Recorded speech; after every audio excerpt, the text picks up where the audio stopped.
এত জিনিস কিনছি, টাকা আসছে কোথার থেকে?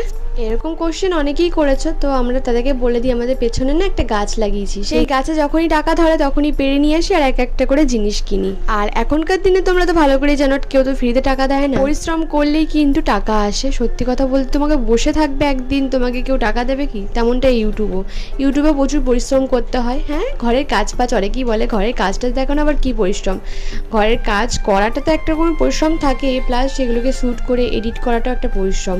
তো সেই পরিশ্রমের ফল যদি আমি টাকা পাই তো ক্ষতিটা কি, আমি তো বুঝি না। আরে মানুষকে মোটিভেট না করতে পারো, ডিমোটিভেট তো করো না।